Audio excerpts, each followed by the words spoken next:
Aaron, you've talked about how this is one of the best tight end rooms you've ever been part of or you've been around.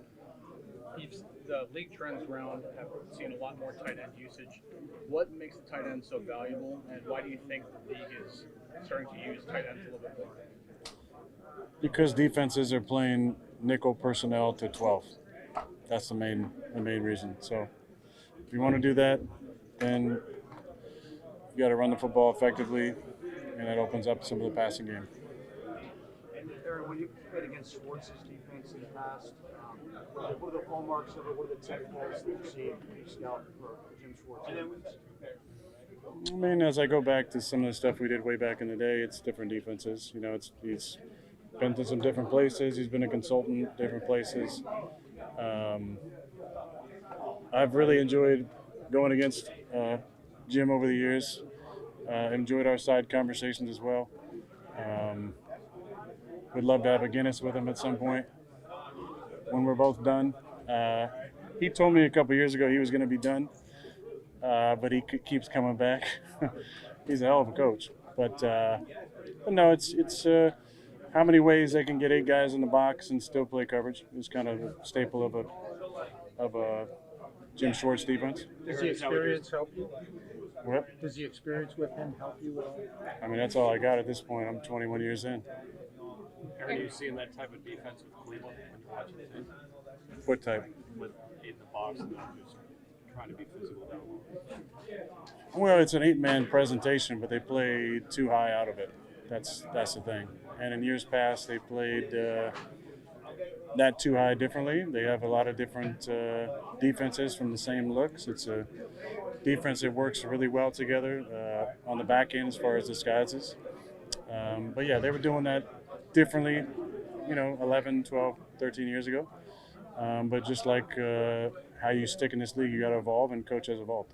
Aaron, what kind of energy have you seen from this locker room and practice this week and trying to maybe continue the momentum that you guys had before the bye? There's no momentum carried over. It's just you're practicing like a good team or not. Good teams practice a certain way. There's a certain tempo, a certain focus. And, I felt that from the first day I got here for minicamp. You two back-to-back divisional matches. What have you heard about just the AFC North rivalries in this league?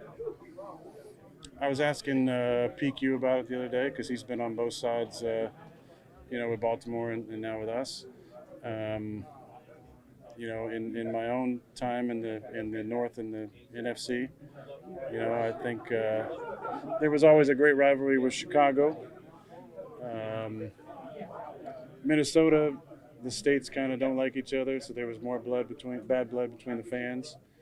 And Detroit, there wasn't the same type of energy. We wanted to beat them, but there wasn't like the hatred that Wisconsin people have for Minnesota, or just the old school, 100-year rivalry with big Chicago and little Green Bay.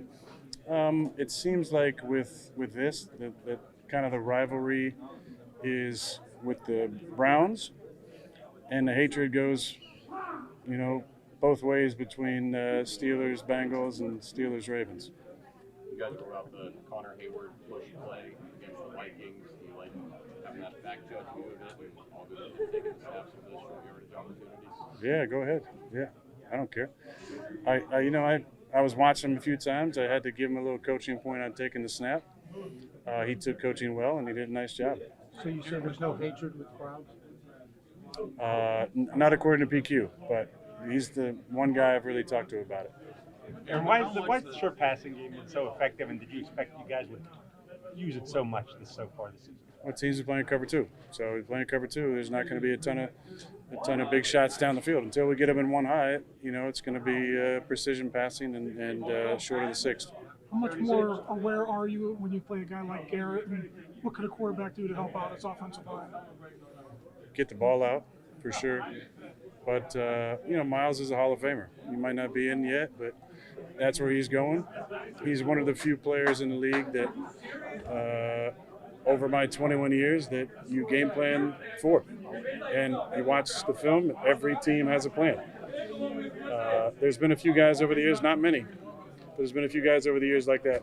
Now, we have one as well. When we played the the Steelers last year. Our plan was to get 4 hands on TJ Watt every single play and not let him dominate the game.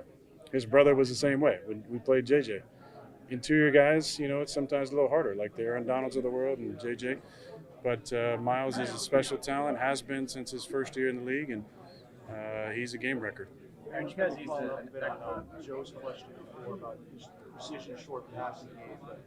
Would you like to hit a few more big plays, or when you're hunting for them, how do you walk that line between not forcing it and taking what the defense is giving you? Well, if you're playing cover 2, there's not going to be a lot of shots open down the boundaries. So we're just trying to be efficient. Guys, 2 more. You guys used an extra lineman a fair amount the last game. Where did you see some of the benefits in terms of bringing in Spencer Anderson? That's a question for our coordinator. But I love Spence in the huddle. Would love to throw him a touchdown pass. He's got pretty good hands. Aaron, it looked like you switched helmets after the bye. What model did you go to? How's that switch going? No, I'm just trying out different things, but I'll probably go back to my original.